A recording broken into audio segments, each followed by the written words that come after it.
de um sinal, não, mas eu vou falar de um evangelho muito importante. Não esqueça, não esqueça vocês que o João, ao escrever o evangelho dele, o João, ao escrever o evangelho dele, o pessoal está entrando, está começando agora. Então, na semana passada nós vimos das bodas. Hoje eu vou fazer um parêntese, não vou falar do outro sinal. O segundo sinal, vocês lembram, que é o sinal da cura de um filho de um funcionário real. Nós não vamos falar desse sinal hoje, porque eu quero falar de uma catequese muito importante para a comunidade joanina. Depois eu não vou ler com vocês, eu vou só explicar. É o evangelho que está no capítulo 4 do João, antes desse sinal, mas é muito importante. Capítulo 4, que é aí Jesus e a Samaritana. Para a gente ver essa belíssima catequese que o João faz, e vocês vão ver que fantástico é esse evangelho de João, através desses sinais. Muitas vezes, qual é o nosso problema? O nosso problema é que muitas vezes nós lemos o evangelho ao pé da letra, como se fosse uma história. E os evangelhos, eles têm muito de simbologia, principalmente o evangelho de João. Ele é rico em simbologia. Muito mais fácil de entender através da simbologia, o João achava e escrevia dessa forma. Vocês vão ver isso nesse evangelho de hoje, chamado Evangelho da Samaritana. Eu vou só falar aqui, rapidamente, qual é o conteúdo desse evangelho, e depois vou trabalhar com vocês a, a, a interpretação, a simbologia que está por trás desse evangelho. Esse evangelho, que vai do capítulo 4, versículo 1 até o 43, é um evangelho longo. Jesus, ele senta num poço, é meio-dia, e ali, então, ele começa a conversar com uma samaritana. Antes de falar o problema de Jesus com os samaritanos, eu só vou contar a história e depois eu volto nessa questão. E ali, então, ele pede água para essa samaritana refuta, dizendo que não poderia nem conversar com ele por ser homem, nem conversar com ele por ser judeu, e muito menos e ela ser samaritana. Então, ela refuta no primeiro momento, Jesus insiste, até que então Jesus vai então tratando ela de tal forma que ela vai cedendo e no final ela vai dar água para Jesus e Jesus fala que aquela água que ele toma ou que ela toma é uma água que vai voltar a dar sede. Já a água que ele oferece é uma água que jamais a pessoa terá sede. Então esse é o diálogo de Jesus com ela. E aí, nesse diálogo, ela fala que tinha 5 maridos e que o último, Jesus fala que esse último não era o marido dela, portanto, 6 maridos, 5 que já passaram e mais esse, tá bom? E aí, no final, ela reconhece Jesus como Messias e vai anunciar à aldeia dela que encontrou um profeta, que encontrou o Messias, e essa aldeia, então, vai ao encontro de Jesus.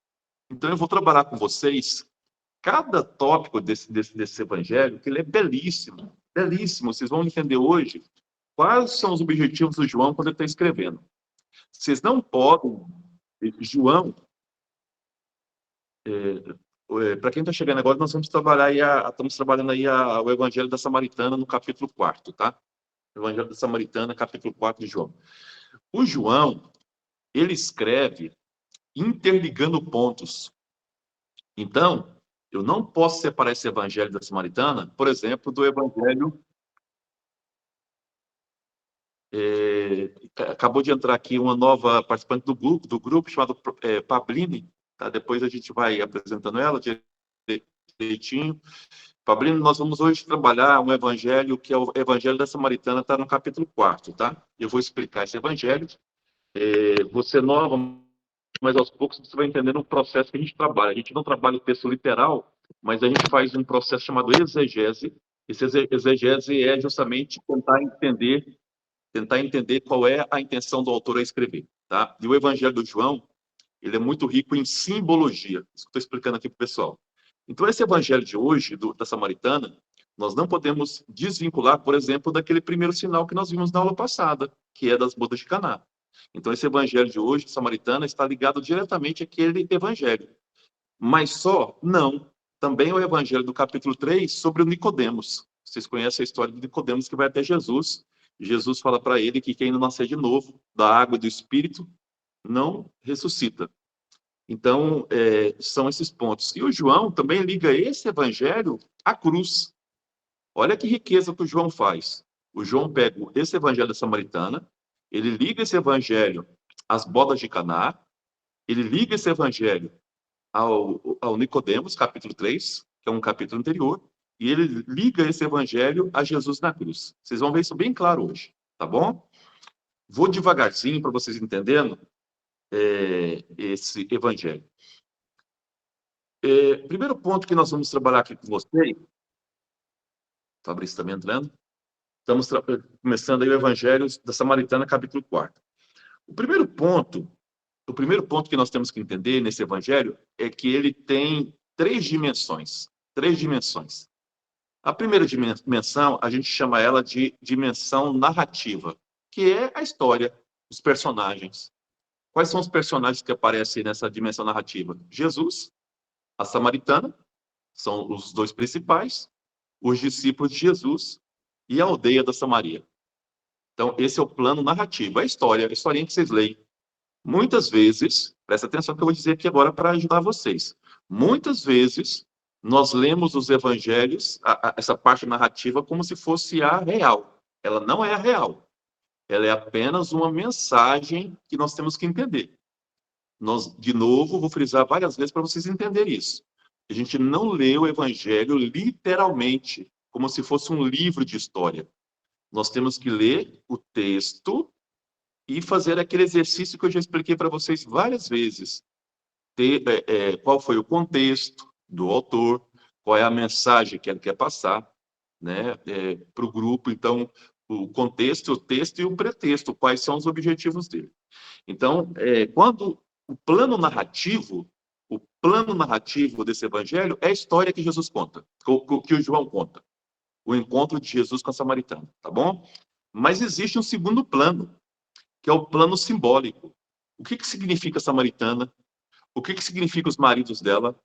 O que significa a água? O que significa a conversão? O templo? E cada elemento desse. Então, um plano simbólico. Esse é o mais importante. É entender o plano simbólico. Quando a gente entende esse plano simbólico, nós estamos fazendo aquele exercício de interpretação, de exegese. Esse é o mais difícil, mas a gente vai fazer isso com vocês. E o terceiro é a atualização pela comunidade. Como é que a comunidade joanina entendeu isso e aplicou isso no seu dia a dia? Como é que aquela comunidade entendeu esse evangelho que foi escrito, esse episódio que aconteceu na época de Jesus, e essa comunidade vai viver ele? São três planos, então: o plano narrativo, o simbólico e a atualização.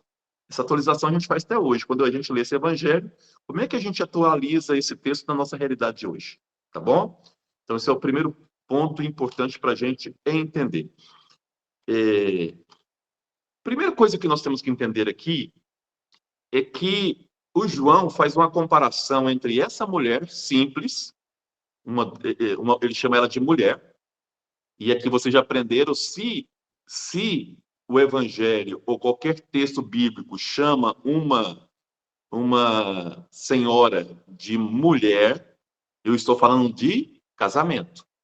Eu estou falando de casamento. Boda de Caná, e vocês recordam disso. Boda de Caná, Jesus chama Maria de mulher. Quem é o noivo? Jesus. Quem é a noiva? Maria, que representa todos nós. Então, na boda de Caná, nós estamos falando de um casamento entre Jesus e esses novos cristãos, tá? Porque o primeiro casamento não deu certo. O casamento de Deus com os judeus deixou as talhas vazias, tá? Era necessário transformar aquela água, aquela lei, em vinho novo. Vocês viram isso? Então, se Jesus está chamando essa mulher, essa senhora, de mulher, eu tenho um casamento aqui. Eu tenho um casamento aqui, daqui a pouco eu vou explicar isso para vocês. Então, a história de Samaritana também é um casamento. Olha que interessante. Guto, mas por que João fala tanto de casamento? Porque os judeus entendiam a relação de Deus com a humanidade como sendo um casamento. tá? Então, os judeus entendiam a relação de Deus com a humanidade como sendo um matrimônio, um casamento, onde Deus é fiel e a noiva que somos nós, somos sempre infiéis. Infiéis, ok? E aqui um ponto importante. Qual é o profeta que vai referendar essa ideia do casamento entre Deus e a humanidade? Vai ser um profeta chamado Oséias. Chamado Oséias. E aí eu pergunto para vocês, de onde é esse profeta Oséias? É da Samaria. Então, o pano de fundo que o João está usando, o pano de fundo, para contar essa historinha, isso é muito interessante e muito importante. O pano de fundo que o João está usando para contar essa historinha da Samaritana é o profeta Oséias. Guto, mas eu nunca ouvi falar desse profeta Oséias. Você pode explicar para nós por que ele é importante? Posso. O povo de Deus estava muito infiel a Deus, adorando uma divindade chamada Baal, tá? Então, o povo de Deus estava adorando essa divindade. Portanto, o povo de Deus estava cometendo o quê? Infidelidade a Deus. Pessoal, infidelidade significa o mesmo que idolatria na Bíblia, tá? Quando a gente fala de infidelidade, é o mesmo que idolatria. Então, o povo de Deus estava cometendo idolatria, adorando outro Deus e não Javé.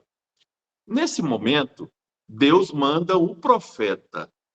Olha que interessante. Deus manda o profeta Oséias casar com uma prostituta. A ideia era escandalizar mesmo. Um profeta de Deus casando com uma prostituta, para mostrar exatamente isso. Como é que estava a relação de Deus com o homem. A relação estava a mesma que um casamento de um santo homem com uma prostituta. E Oséias casa com essa prostituta. E o problema é que o Oséias se apaixona por essa prostituta. E essa prostituta continua traindo o Oséias, traindo ele. E o que o Oséias faz? O Oséias podia, pela lei, mandar apedrejar essa prostituta. Ele podia mandar apedrejar essa prostituta. Ele manda apedrejar? Não. Ele fala para ela, vamos para o deserto. Vamos para lá que eu quero reaver meu casamento. Tirar ela dessa situação e levar para o deserto. Ele perdoa a prostituta, porque ele ama a prostituta. Quem é o Oséias? Ele é o símbolo de Deus. Então, o que Deus está dizendo para o povo? Por mais que vocês sejam infiéis, por mais que vocês me traiam, por mais idolatria que vocês façam, eu sempre vou amar vocês, e eu vou perdoar vocês, e eu vou atrás de vocês. Então, Deus, ele age para com o ser humano com amor, não com castigo, não nos apedrejando, não nos mandando para a morte, mas nos salvando. Então, é essa ideia, é esse texto que o João tem na cabeça ao contar essa historinha dessa samaritana. Então, vamos aqui devagar para vocês entenderem isso. A primeira coisa que, então, João faz é comparar essa samaritana com Nicodemos. O Nicodemos, no capítulo 3, ele vai encontrar Jesus à noite. O texto fala isso bem claro. Nicodemos vai atrás de Jesus de noite. O que significa noite na Bíblia? Trevas, medo, sombra, fazer as coisas escondidas. E que hora que Jesus encontra essa samaritana? Meio-dia, luz, clareza. Perceberam a comparação? Então, para Nicodemos, o homem da lei, um homem importante, um homem religioso, um homem do sinédrio, ele vai encontrar Jesus à noite. E essa relação do Nicodemos com Jesus não vai ser boa, porque ele não se converte. Nicodemos não se converte ao cristianismo, não se converte a Jesus. Já essa mulher simples, mulher, daqui a pouco vocês vão ver que ela é uma prostituta, daqui a pouco vocês vão ver isso, eu vou mostrar isso no texto. Essa mulher vai se converter a Jesus. Então, o João aqui está fazendo uma comparação entre o homem da lei, o homem preso à lei, e uma mulher que a princípio é preso à lei, mas se abre a Jesus. Então, o que o João está dizendo para nós, que a nossa relação com Deus tem que ser uma relação à luz do dia, na clareza, com total confiança, isso é luz. Não à noite, não nas trevas, não às escondidas. É isso que o João está dizendo para nós. Essa é uma comparação que ele faz entre a samaritana, que encontra Jesus meio-dia, e não o Nicodemos, que encontra ela à noite. Esse Nicodemos é um homem da lei. Aí vem a pergunta, mas por que ele encontra Jesus ao meio-dia? Nós sabemos, biblicamente, historicamente, que quem buscava água no poço era sempre as mulheres. Como é que nós sabemos disso? Lendo o Antigo Testamento. A Raquel vai buscar água no poço e vai casar. A Ruth, mesma coisa, assim por diante. Então, as mulheres que buscavam água no poço para tratar os animais. Isso era uma função das mulheres, buscar água no poço. Mas que hora que as mulheres buscavam essa água no poço? Ou de manhãs, geralmente era 2 vezes por dia. De manhã cedo, para dar água para os animais, ou à tardezinha, também para dar água para os animais. E nesses postos, vamos dizer assim, nesses lugares, nessas cisternas, quando as mulheres iam buscar água para os animais, quem estava ali esperando essas mulheres? Geralmente os homens, para encontrá-las, porque sabiam que elas iam ali.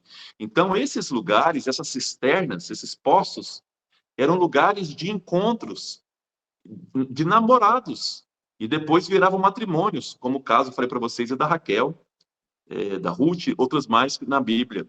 Então, esses lugares, aqui, mais do que, de novo, o João está contando a história de um casamento. Tá? Vai gravando isso aí. Então, o poço é o lugar do encontro, onde os homens encontravam as mulheres. E ali namoravam e ali casavam. Né? Não no poço, né? Mas ali começava uma relação que gerava o casamento. Então, o poço tem esse ar romântico, esse ar de núpcias também. Mas por que meio-dia?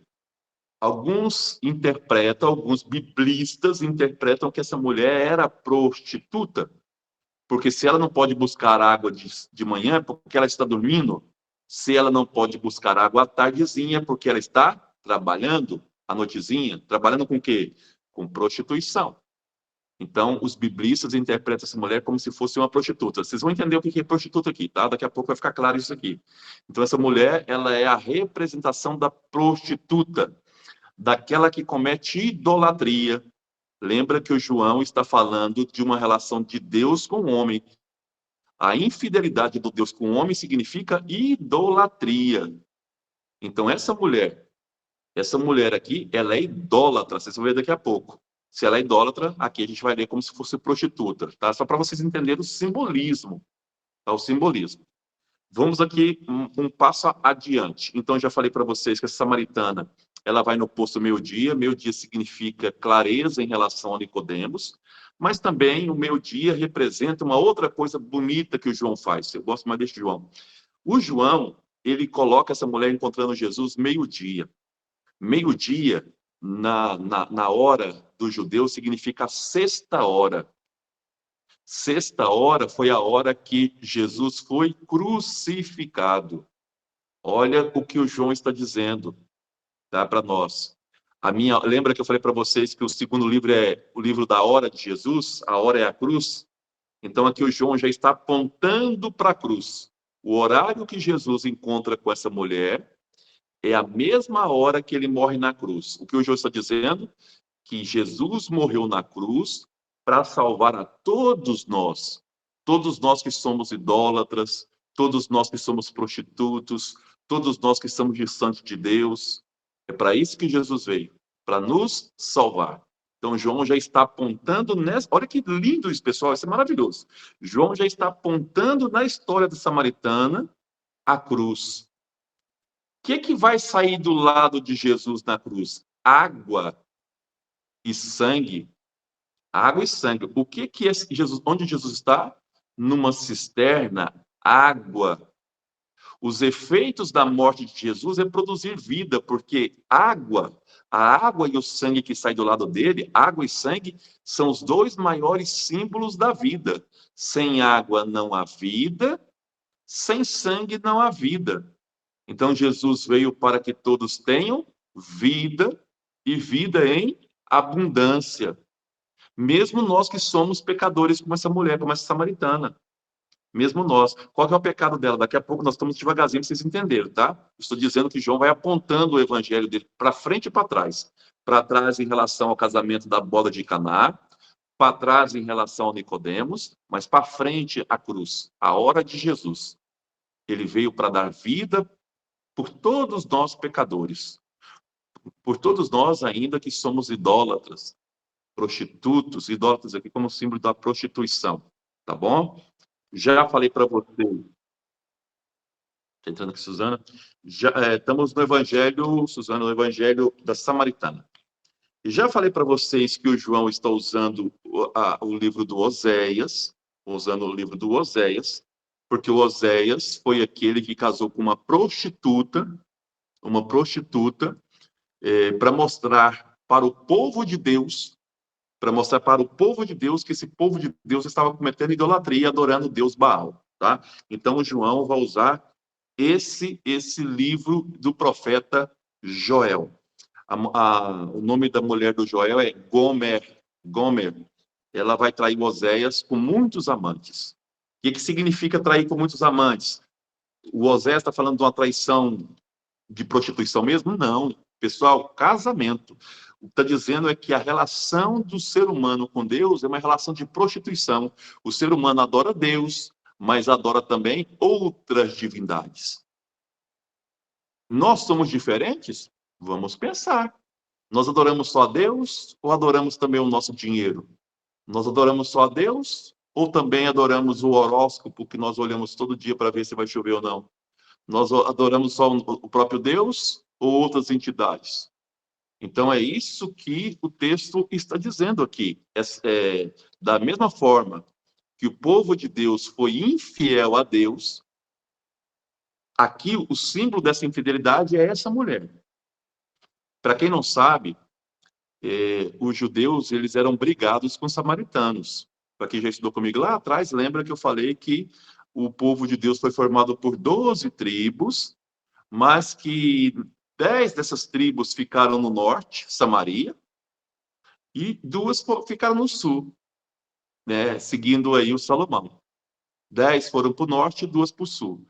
As 10 do norte formaram o reino de Israel e as 2 do sul formaram o reino de Judá. As que ficaram no sul adoravam Deus onde? No templo de Salomão, lá no sul, lá em Jerusalém. E as que ficaram no norte adoravam Deus aonde? No monte chamado Garizim, tá? Monte Garizim, lá no norte, lá na Samaria. Então, judeus e samaritanos não conversavam entre eles. Então, quando Jesus, um judeu, pede para essa mulher água para beber, é um problema. Não, vários. Primeiro, ele é homem.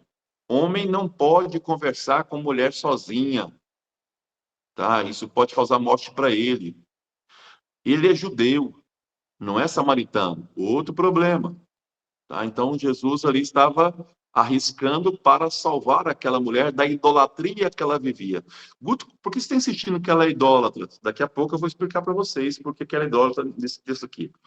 Interessante que o João usa o termo atravessar. Jesus atravessou a Samaria. Atravessar significa que Jesus vai ao encontro. Porque a religião judaica, ela frisava que o ser humano que tinha que buscar Deus no templo, era o ser humano que tinha que buscar Deus na montanha. Aqui não. É Deus que vai ao encontro da pessoa. Jesus, ele atravessa. Ele atravessa todas as dificuldades para quê? Para que nós possamos chegar até ele. Então, aqui é Jesus que vai ao nosso encontro. Essa mulher somos nós, tá? Essa mulher é o símbolo de todos nós. Por que ela é o símbolo de todos nós? Ela não tem nome. Essa mulher, o evangelista João não dá o nome para ela. Quem é a samaritana? É cada um de nós. É o Guto, é a Flávia, é o Rafael. Cada um de nós. É a Maria, Cirlei. Todos nós somos essa samaritana. Então, Jesus, ele vai ao nosso encontro. E a religião judaica exigia que as pessoas fossem ao templo, que as pessoas fossem à montanha encontrar Deus. Aqui Jesus inverte a situação. É ele que vai ao nosso encontro. Atravessar significa isso, que está no início do Evangelho. Então, Jesus, ele atravessa as nossas realidades, a nossa vida, E vai ao encontro de pessoas que não são aceitas das comunidades. Essa mulher é idólatra, ela é prostituta.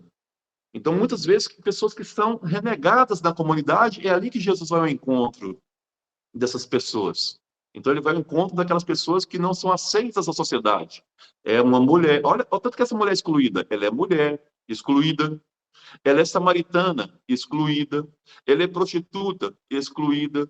Mas, diferente do Nicodemos, que é do Sinédrio, considerado um homem santo no Sinédrio, essa mulher vai se abrir a Jesus. O Nicodemos não. O que o João está dizendo para nós? Que não adianta a gente viver na religião seguindo leis e não se abrir ao Espírito. Esse evangelho fala muito do Espírito, a água como símbolo do Espírito.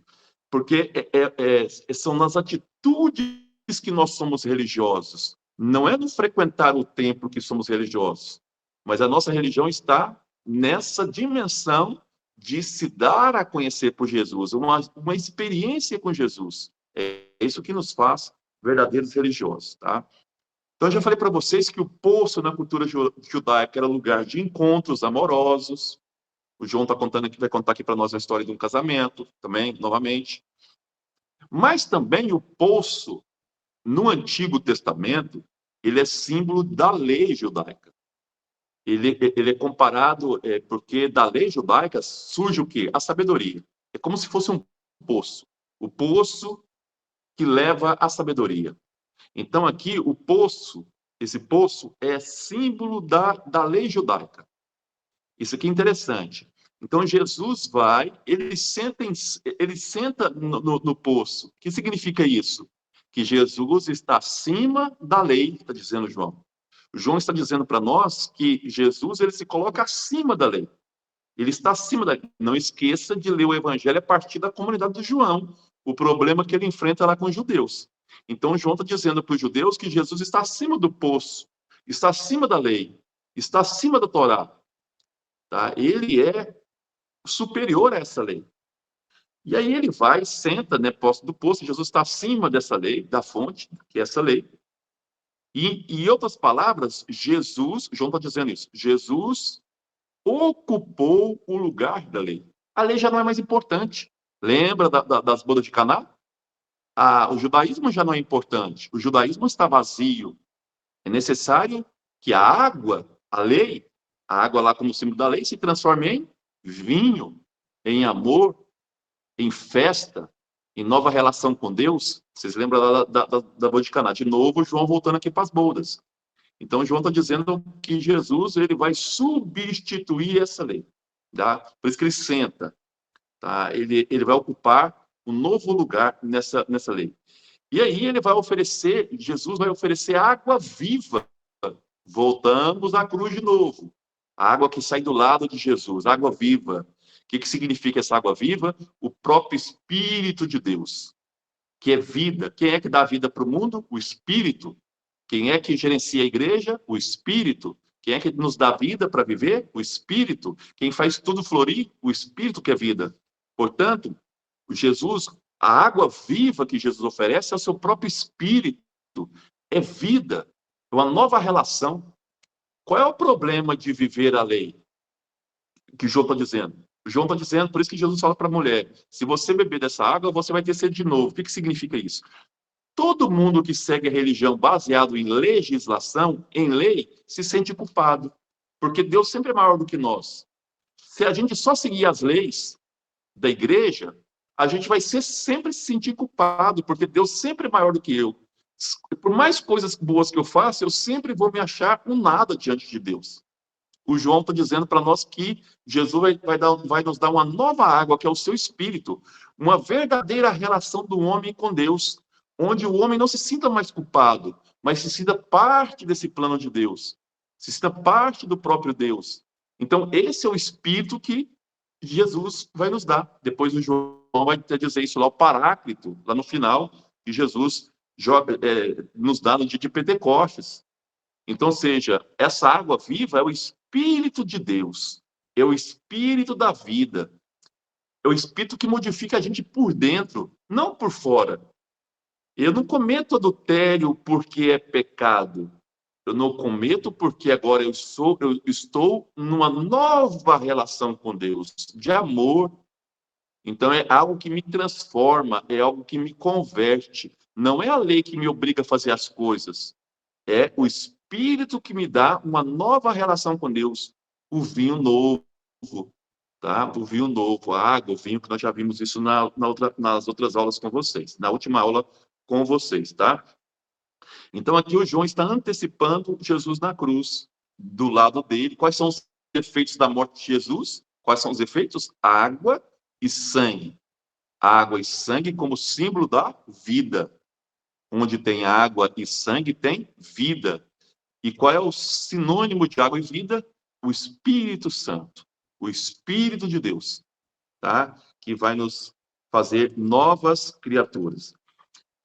Um dado importante aqui que o João narra de Jesus, isso é belíssimo, isso é fantástico, a antropologia dele. Jesus é Deus, mas ele não usa da sua divindade para conversar com a mulher. Ele usa da sua humanidade. Ele se aproxima, ele não exige água, ele pede. Deus, aqui até um termo interessante, é um paradoxo. Deus se faz humilde na figura de um homem e pede para uma mulher água para beber, na sua simplicidade. Por que isso? Porque Jesus não nos veio condenar. Ele poderia simplesmente aparecer como Deus. Ele aparece como figura humana, necessitando de algo que ele não necessitava. Para quê? Para acolher aquela mulher, para perdoar aquela mulher. Então, Jesus, com a sua humanidade, ele tem uma postura de acolhida para com aquela mulher.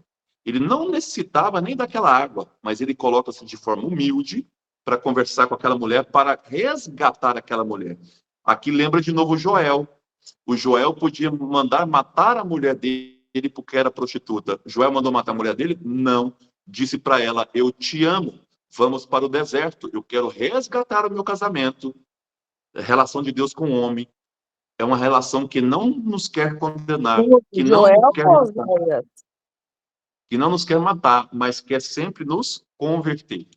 Ô, É uma Guto, relação amorosa. Alguém Guto, perguntou? Oi, eu. Você falou oi, Flávio. Oséias Não, ou outro Oséias, nome? Oséias. Não, Joel não, Oséias, Ah, Oséias. é Oséias, né? Não é Não, Joel, não, né? não, Tá. Oséias, Oséias. Então, a mulher não tem nome, porque a mulher é todos nós, somos todos nós, os membros da comunidade de João, né? Jesus é o Messias noivo, o mesmo Messias noivo das bodas de Caná, que vai procurar a noiva infiel, lembrando Oséias, a noiva infiel, que somos todos nós, tá? Como foi em Caná da Galileia, tá? É um Deus amoroso que se torna mendigo para enriquecer o ser humano. Olha que coisa bonita. Então Jesus se torna mendigo, aquele que pede, para enriquecer o ser humano, para resgatar a mulher infiel, a mulher adúltera. Daqui a pouco vocês vão entender por que ela é adúltera. Nós estamos contando a história passo a passo para vocês entenderem isso, tá? Augusto, Então Jesus vai... e a mulher é sempre uma referência à igreja, né? Lembrar o feminino, né? Como você falou, todas as mulheres que aparecem na tradição bíblica fazem uma referência direta à igreja, correto? Sim, então eu já vou adiantar isso para vocês, essa sua pergunta, já vou adiantar, ela estava no final, mas eu vou adiantar já agora. Existem 3 mulheres importantes no Evangelho de João, 3 mulheres importantes. As 3 representam comunidades. A Maria representa a mulher fiel de Israel. Maria, mãe de Jesus, é a comunidade fiel de Israel. É aquela comunidade que manteve a fidelidade a Deus. É Maria, porque Maria é israelita. Tá? Ela é de Israel, ela é judia.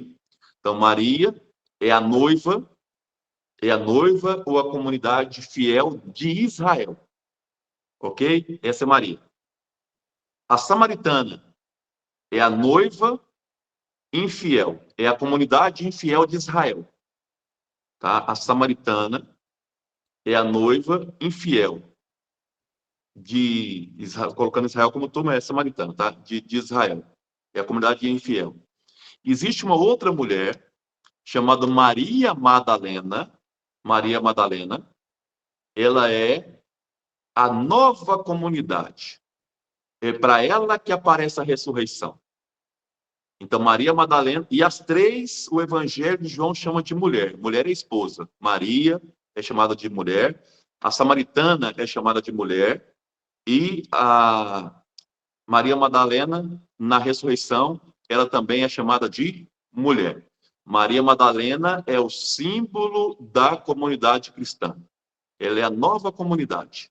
É a ela que a ressurreição, Jesus aparece ressuscitado. É a primeira que recebe a mensagem da ressurreição. Então, Maria Madalena é a comunidade cristã. Maria é a comunidade israelense fiel.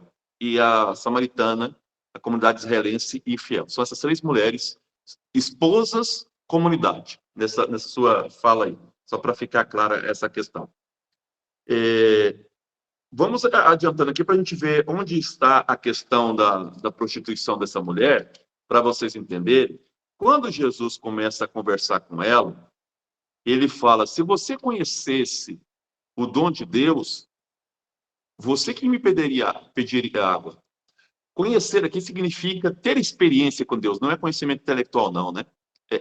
Conhecimento intelectual, não. Quando Jesus fala: se você tivesse a experiência com Deus, você que me pediria água. O que significa água aqui?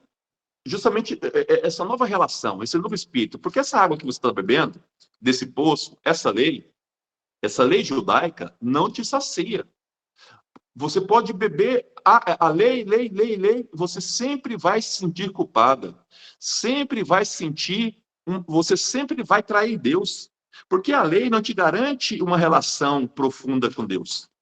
Nenhuma lei garante uma relação profunda com Deus. Somente eu, Jesus, sou o caminho, a verdade e a vida. Eu não falei isso aqui, não. Estou adiantando um texto lá na frente, tá? Somente eu sou o caminho, a verdade e a vida. Somente eu sou a expressão desse Deus. Somente através de mim, você vai ter uma relação com Deus que te sacie. E essa relação se dá através do Espírito, que é o símbolo da água, que nós falamos aí para vocês. Tá bom? Então, a mulher, ela começa a mudar de comportamento. Começa a mudar de comportamento significa que ela começa a se converter. Antes ela chamava Jesus de judeu. Agora ela passa a chamar Jesus de Senhor. Pessoal, na Bíblia, o termo Senhor serve também para esposo. As mulheres chamavam seus maridos de senhores. Então, essa mulher começa a converter a Jesus. Essa mulher começa, então, a ter um novo casamento, que é agora com Jesus. Então começa um processo de conversão dessa mulher, um novo matrimônio dela com Jesus. Porque ela tinha outros matrimônios, que eu vou chegar agora e explicar para vocês. Tá? Só que antes de falar desses outros relacionamentos dessa mulher, tem uma coisa interessante. Ela pergunta para Jesus: de onde você tira essa água viva? Aqui lembra o texto lá das bodas de Caná, que fala: de onde vem o vinho? De onde vem essa água? De onde vem o vinho? Da mesma pessoa, de Jesus. Ele é a fonte da água viva. Ele é a fonte do vinho novo, dessa nova relação com Deus. É Jesus. O que o João está dizendo claramente para a comunidade? Está dizendo assim: gente, não tem mais sentido relacionar-se com Deus através da lei judaica. Acabou, esse casamento acabou. O casamento verdadeiro agora se dá através da ressurreição de Jesus na cruz, dos seus efeitos que veio para nos salvar, que veio para resgatar os pecadores. Tá? É nesse sentido que aqui o João está cobrando. E aí, então, vai dizer, então, que aquela grande pergunta que vai acontecer durante o texto aqui. Existia um rei, que vocês conhecem no mundo antigo, chamado Nabucodonosor. Vocês conhecem esse rei, já fala bastante na Bíblia. Rei Nabucodonosor. Esse rei Nabucodonosor mandou 5 tribos para Samaria. Mandou 5 tribos. Cada tribo levou um deus. Pessoal, quantos maridos essa mulher falou que tinha? 5. 5 tribos, cada tribo com uma divindade. Cada tribo com uma divindade, cada divindade com um templo. 5 templos. Então, essa mulher samaritana, é símbolo de todo o povo samaritano que adorava 5 deuses diferentes. Esses 5 deuses são maridos dela. Ela fala para Jesus: eu tive 5 maridos e o que eu tenho agora não é meu marido. Ela fala deixa para Jesus: eu tive 5 maridos, 5 divindades, e a divindade que eu tenho agora não é a minha divindade. Ô, Qual é a Guto, divindade? Oi. só para eu não me perder, essas 5 tribos que você está falando, da Samaria, são as tribos de Israel que Não, acabaram de... não, essas aqui são outras. Na época do rei Nabucodonosor, ele exilou na Samaria 5 tribos de babilônicos, de povos babilônicos. 5 Então não tem tribos. nada a ver com a tribo de Israel, Não, não. não tem não. E lá na Samaria, essas 5 tribos adoravam 5 deuses diferentes. E cada um construiu templos diferentes. E essa mulher fala para Jesus o seguinte: eu tive 5 maridos. O que ela está dizendo? Eu adorei 5 deuses diferentes. E o Deus que eu adoro agora, meu marido, não é meu Deus. Qual é o Deus que ela adora agora? Javé. Ela não sente mais que Javé é o Deus dela. Então ela tem 6 maridos, 5 era adultério com outros deuses, e ela sente que o Deus Javé, que é o Deus de Israel, não é o Deus dela. Ela não se sente participante desse Deus. Então, seja, aqui está a prostituição dela. A prostituição é igual a idolatria, tá? Isso que eu queria falar para vocês. Essa mulher, ela cometia idolatria, e o Deus que ela segue de Israel é um Deus baseado na lei. Ela não se sente participante desse Deus. Por isso que ela fala, e o Deus que eu tenho agora, e o marido que eu tenho agora, não é meu marido. Tá? Então, o Jesus vai consertar essa bagunça na cabecinha dela. É isso que Jesus está ali conversando com ela. Jesus fala, você falou bem. Os que eram, os 5 não eram seu marido, você não está se sentindo bem nessa relação. Então, agora eu vou te tornar, eu vou te mostrar a verdadeira água viva que sou eu. E ele fala, eu sou o Messias. Eu sou o Messias, aquele que veio. E por isso que Jesus fala para ela, interessante, quando Jesus conversa com ela sobre o marido, Jesus já volta para a questão religiosa. Em verdade, verdade eu digo, vocês já não vão adorar a Deus mais nem aqui e nem lá no templo. Porque aqui vocês são adúlteros, adoram vários deuses, e lá no templo também, o povo não é fiel a Deus. Lá também eles cometem adultério igual vocês, eles não mantêm a verdadeira religião. Então lá em Jerusalém tem idolatria, e aqui tem idolatria. Então, tempos virão, em que vocês vão adorar a Deus em espírito e em verdade. Através da minha pessoa, através de mim, vocês não vão adorar nem aqui e lá, nem lá em Jerusalém. Vai se formar uma nova comunidade, está dizendo João. Qual é essa comunidade? O cristianismo. O João está dizendo para a comunidade dele. Nem lá na Samaria, nem os judeus de Jerusalém. Mas a nova relação com Deus passa pelo cristianismo através da pessoa de Jesus no Espírito Santo, que é fonte da vida. É isso que o João está dizendo para essa mulher. Tá? Então, Jesus não está falando aqui vamos dizer, de um adultério no sentido literal, mas de uma idolatria. Essa mulher cometia essas idolatrias. E aí, então, ela se converte a Jesus e vai, então, comentar isso com toda a comunidade dela. Então, essa mulher passa a ser o quê? Uma missionária. Ela, então, passa a ser uma missionária. Quando a gente se converte a Jesus, João disse, a gente fica tão feliz que a gente quer contar para todo mundo. Quer um exemplo? Quando Jesus apareceu para o André ficou tão feliz. Para quem que o André foi falar de Jesus? Para o irmão dele, Simão Pedro. Quando o Felipe conheceu Jesus, ele correu e foi contar para quem? Para o irmão dele, para o Natanael. Quando essa mulher ficou sabendo de Jesus, ela ficou tão feliz que ela foi contar para quem? Para a comunidade todinha dela. Então, o que nós temos aqui quando a gente se converte a Jesus, nós temos a missão de anunciá-lo, está dizendo Jesus. Está dizendo João. A gente tem que anunciar para os outros. A gente fica tão feliz que a gente não consegue guardar para a gente essa alegria. E vai contar para outras pessoas essa alegria. E essa mulher usa uma frase muito bacana em relação a Jesus. Quando ela traz a tribo dela, a comunidade dela, daqui a pouco eu vou falar para vocês, viu, Rafael? Quando ela volta com a tribo dela, ela diz o seguinte: nós estamos aqui não pelo seu discurso, Discurso, pessoal, na Bíblia é coisa de criancinha. Ela está ali agora porque ela viu, ela fez a experiência de Deus. Isso é pela palavra de Jesus, não pelo discurso. Discurso é coisa infantil. Mas ela se converteu. Então, o que levou ela a Jesus, então agora é a conversão dela. É isso que importa para ela agora. Depois eles começam a ter uma fala sobre refeição. E aí Jesus fala que a refeição dele principal é fazer a vontade do Pai. Isso aí está muito claro, isso aí não tem muita interpretação, tá bom? Então, agora eu vou abrir para vocês aí fazer as perguntas, quem tiver. E depois, então, a gente vai finalizando. Pode fazer, Rafael. Não, deixa o Mauro fazer, tá com a mão levantada já faz um tempo primeiro.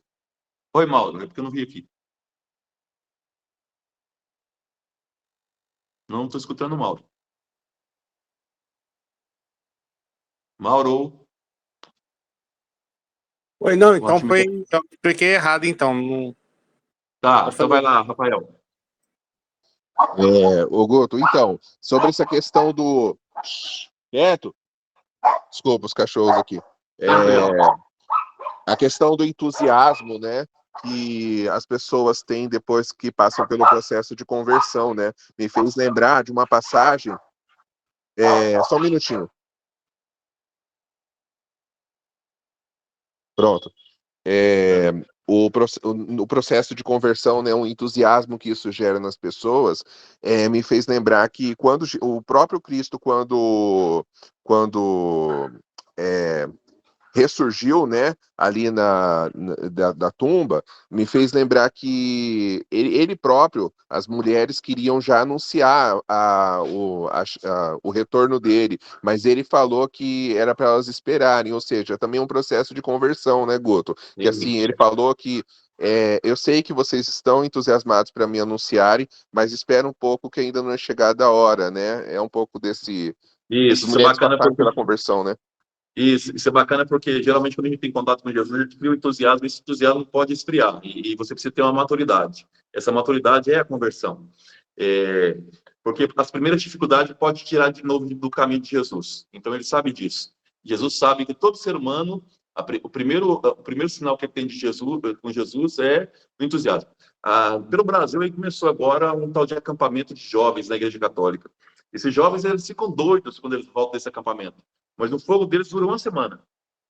Então, esse entusiasmo, ele precisa ter maturidade. Se não tiver maturidade, não é conversão. Então, Jesus tem essa plena consciência da diferença entre entusiasmo inicial e essa conversão madura, que enfrenta as perseguições, por exemplo. Tá?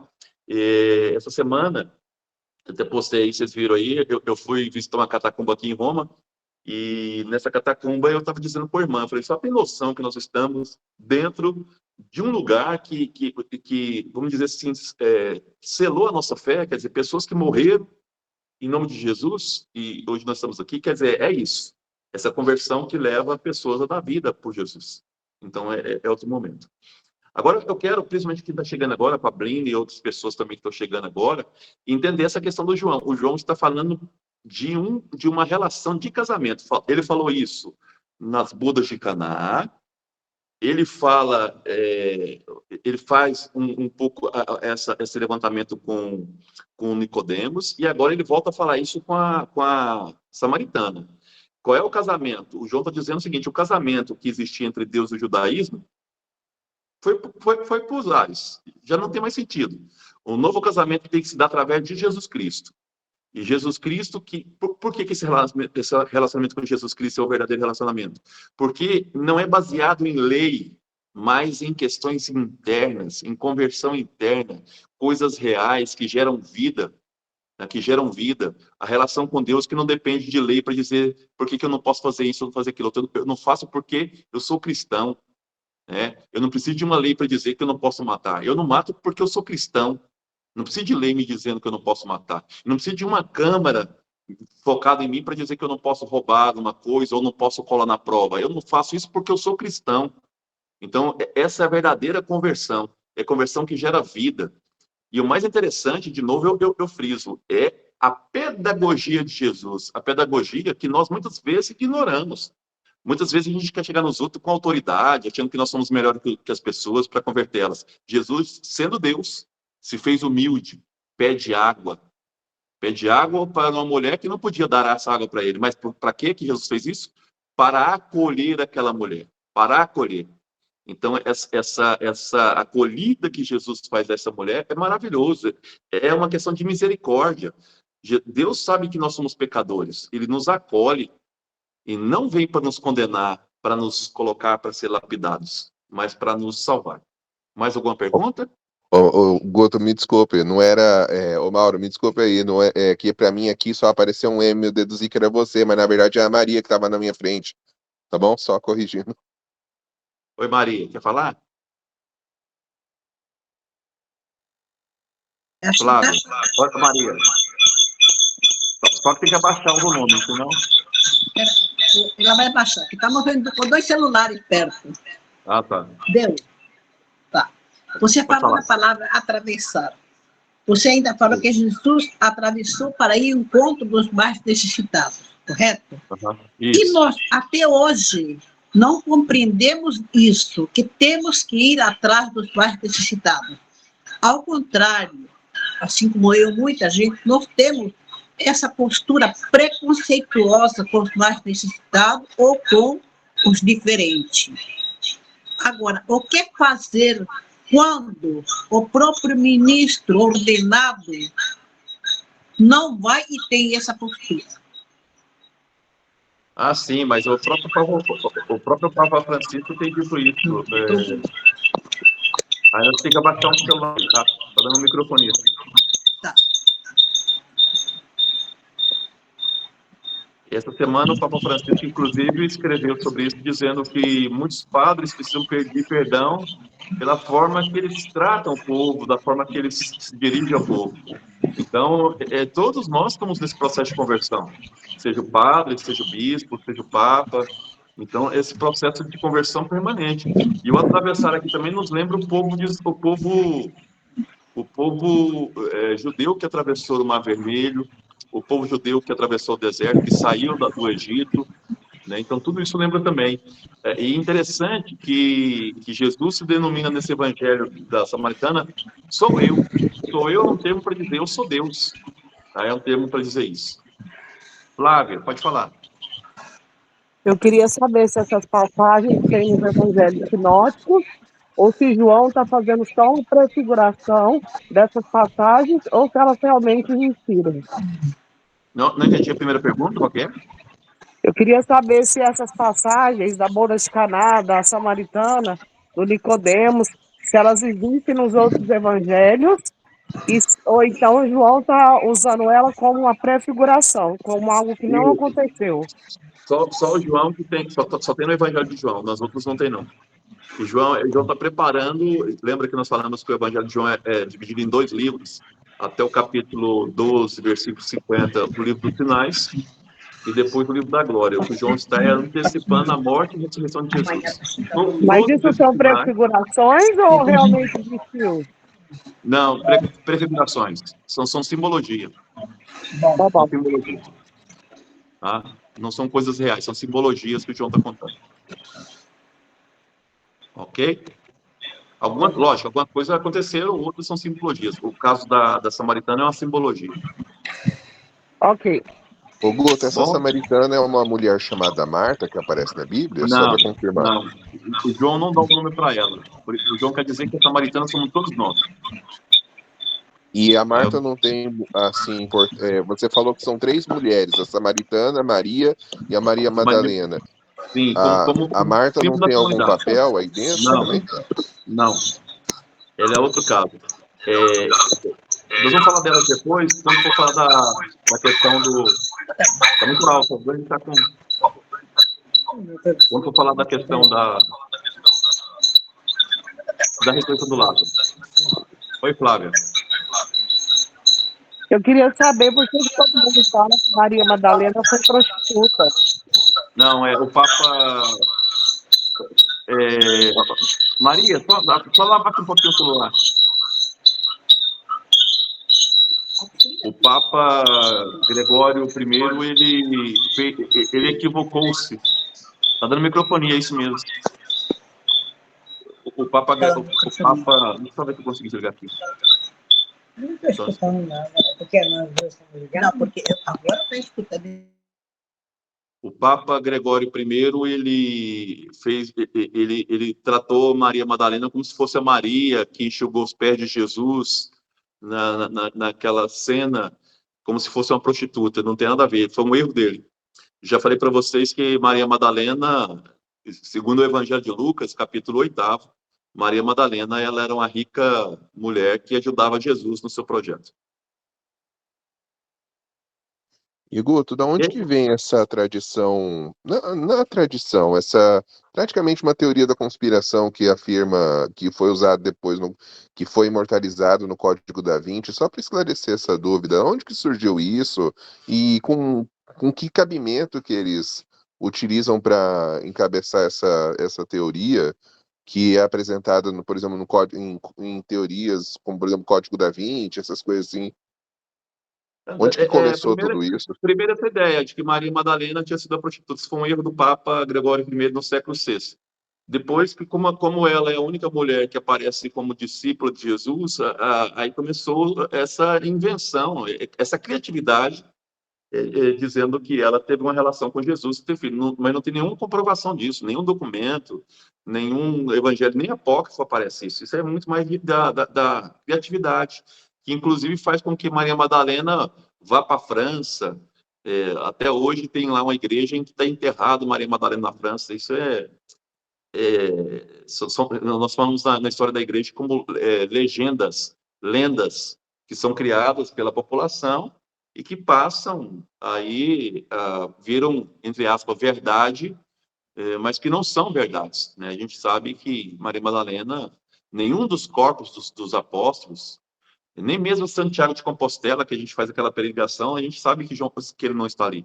Mas as pessoas acharam ossos ali, e como ele teve naquela região, alguém deduziu que era Tiago de Compostela, Tiago Maior. E aí começou a peregrinação, mas não tem como comprovar, tá? O pessoal assinou aqui que já vai cair, então fique com Deus. Aí na próxima semana a gente encontra, o Mauro vai disponibilizar o vídeo e eu vou fazer um resuminho lá e colocar para vocês, tá bom? Fique com Deus.